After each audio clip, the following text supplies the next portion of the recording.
संस्कृत मित्राणि नमो नमः। आज कक्षा 9 की सदाचारा पाठ का अध्ययन करेंगे हम। इससे पहले हमने वंदना पाठ का अध्ययन किया था। तो पाठ प्रारंभ करते हैं बच्चों। सदाचारा का मतलब होता है अच्छा आचरण। तो इस पाठ को शुरू करते हैं। पाठ 2। सताम सज्जनानाम आचारा सदाचारा। सज्जनों का आचरण ही सदाचार है। ये जना सदैव विचारयन्ति, जो लोग सदैव, सदैव मतलब अच्छा ही, विचारयन्ति मतलब सोचते हैं, सदैव आचरन्ति च और अच्छा ही आचरण करते हैं, व्यवहार करते हैं। ते एव सज्जना भवन्ति। कौन है वो? वे ही सज्जन होते हैं जो ऐसा ऐसा करते हैं। सज्जना यथा आचरन्ति तथैवाचरणम सदाचारा भवति। सज्जन यथा मतलब जैसा, आचरन्ति आचरण करते हैं, तथैवाचरणम। देखिए बच्चों यहाँ पे तथा धन एव, ये आपकी वृद्धि संधि हुई है। देखिए था के ऊपर देखिए दो मात्रा लगी हुई हैं। 99% जो है यहाँ पर वृद्धि संधि ही लगेगी जब दो मात्राएं आप देखेंगे।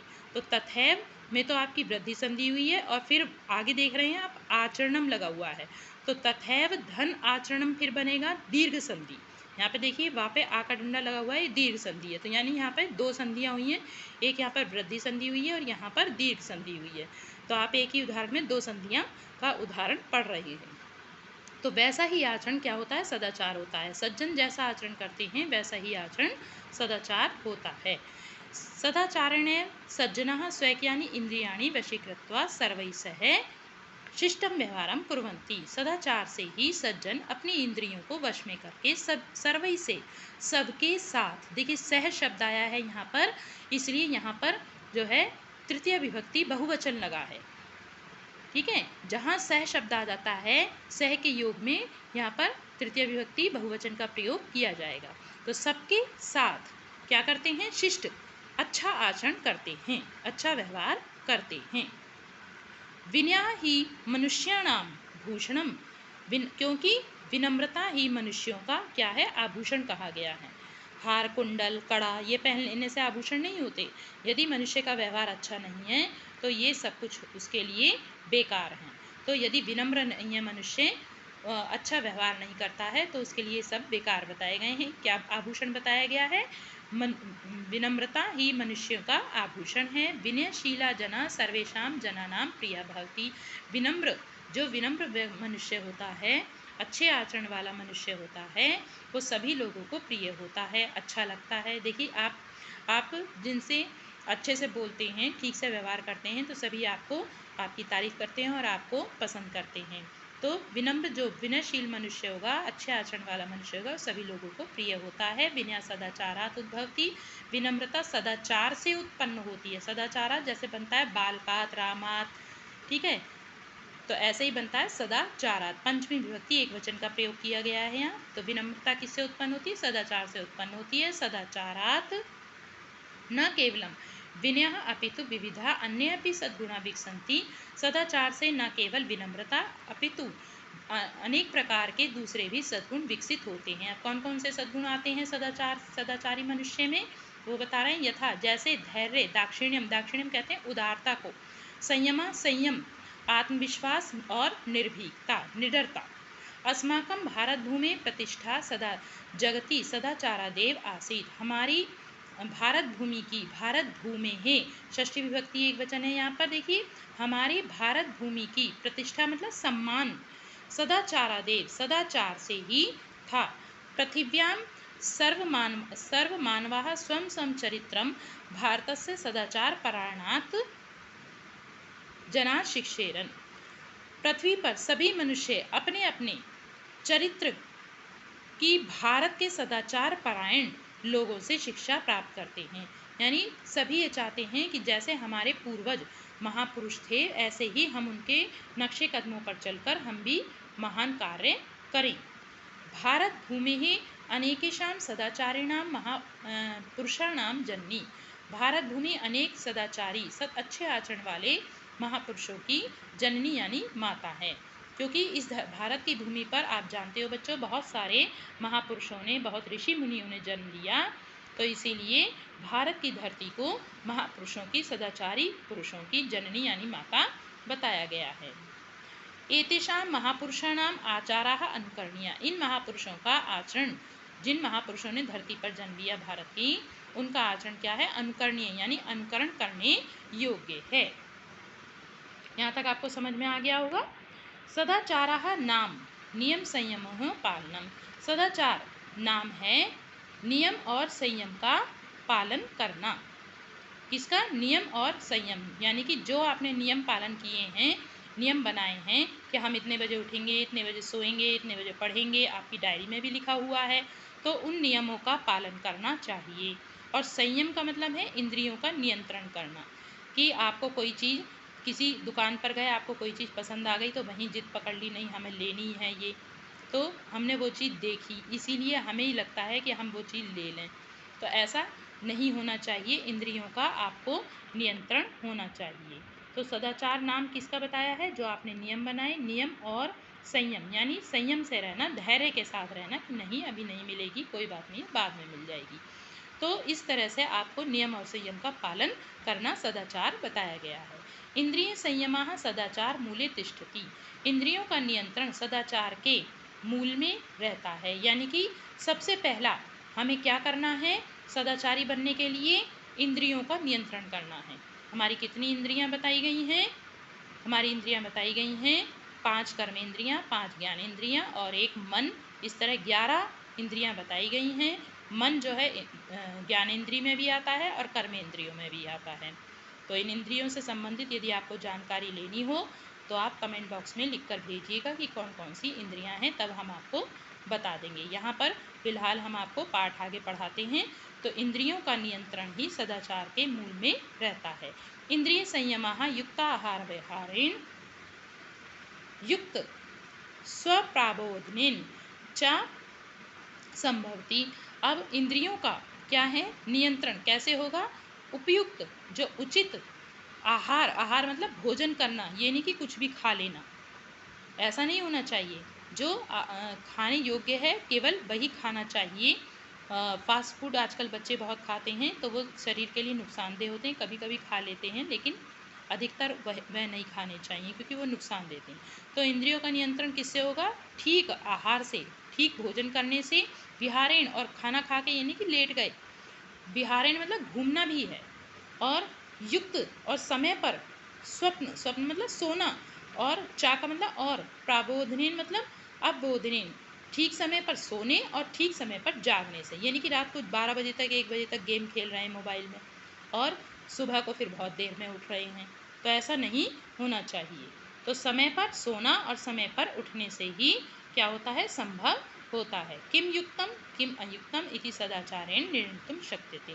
क्या ठीक है और क्या ठीक नहीं है, अयुक्तम मतलब क्या ठीक नहीं है, ये सब सदाचार से ही निर्णय किया जा सकता है।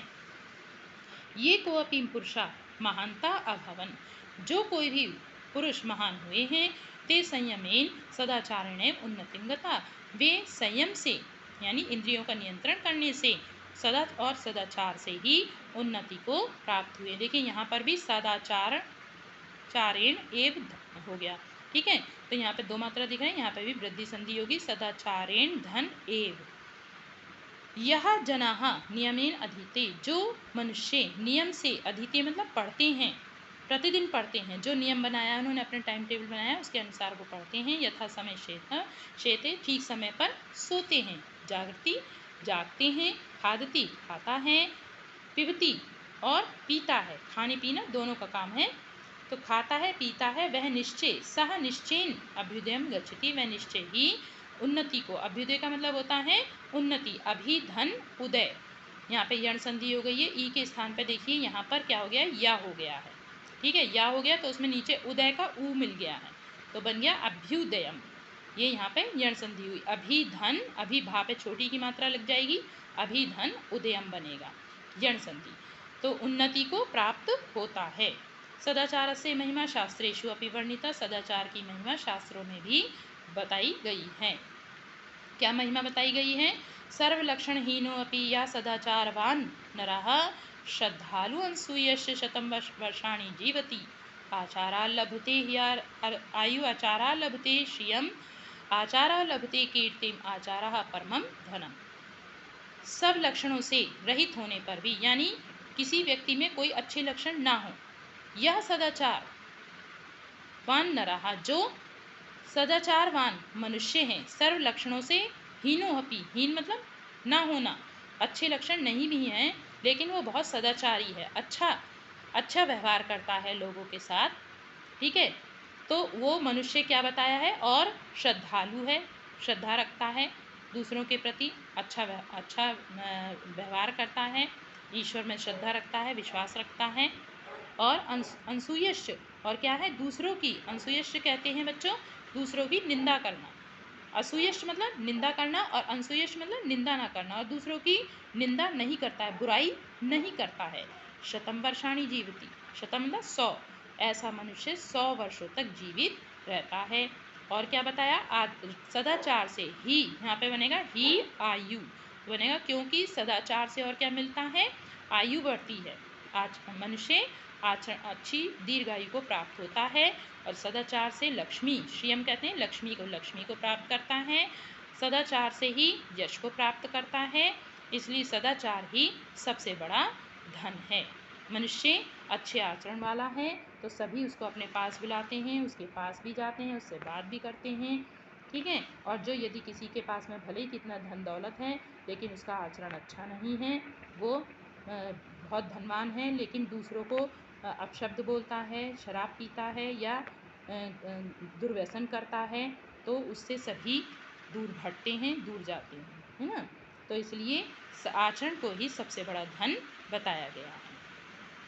अब आगे बता रहे हैं, अतएव सदाचारा सर्वथा रक्षणीय, इसलिए सदाचार की हर प्रकार से हमेशा रक्षा करनी चाहिए, चाहे कुछ भी आपके सामने समस्या आ जाए, कितनी भी, अपने आचरण को आपको खराब नहीं करना चाहिए। महाभारते अपि सत्यम उक्तम, महाभारत में भी सत्य ही कहा गया है, क्या कहा गया है,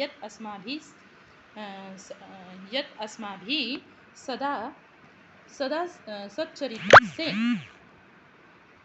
रक्षा कार्य, क्या कहा गया है कि हमारे द्वारा हमेशा चरित्र की रक्षा करनी चाहिए, यानी कैरेक्टर, ठीक है, हमारे चरित्र की हमें रक्षा करनी चाहिए। धनम तू आयाति याति चा, धन तो आता है और चला जाता है, देखिए धन मनुष्य क्या कभी ख़त्म हो जाए तो वो दोबारा कमा सकता है, दोबारा प्राप्त कर सकता है, जैसे कोरोना काल में बहुत लोगों का काम बंद हो गया था, व्यापार बंद हो गया, तो वो फिर से जो है अपना कार्य उन्होंने शुरू कर दिया, तो धन वो फिर से कमाने लगे।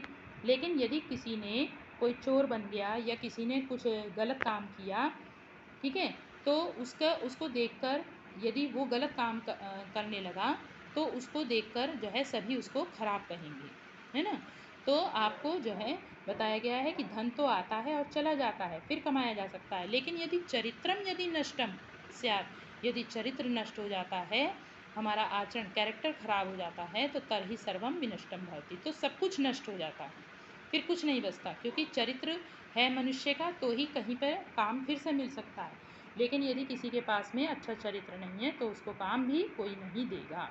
मान लो कोई चोरी करता हुआ पकड़ा गया तो उसको क्या कहेंगे सब कि अरे ये तो चोरी करने लगा था, चोर बन गया था, तो इसको हम अपने काम पर नहीं रखेंगे। तो इसको एक श्लोक के माध्यम से बता रहे हैं, वृत्तम यत्ने संरक्षेत वित्तमयाति याति च अक्षीणो वित्तता क्षीणो व्रततस्तु हतो हताः। वृत्तम कहते हैं चरित्र को, चरित्र की यत्नेन प्रयत्न पूर्वक, चाहे कुछ भी हो जाए, कोई भी समस्या आ जाए आपके सामने, आपको हमेशा उसकी रक्षा करनी है, अपने चरित्र को खराब नहीं होने देना है। वित्तम आयाति याति चा, धन तो, वित्त मतलब धन, जैसे वित्त मंत्री पढ़ते हो आप, फाइनेंस मिनिस्टर, है ना, तो वित्त कहते हैं धन को, तो धन तो आयाति मतलब आता है, और याति मतलब चला जाता है। धन कैसा होता है, आता है और चला जाता है। अक्षीणो वित्तता क्षीणो व्रततस्तु हतो हताः।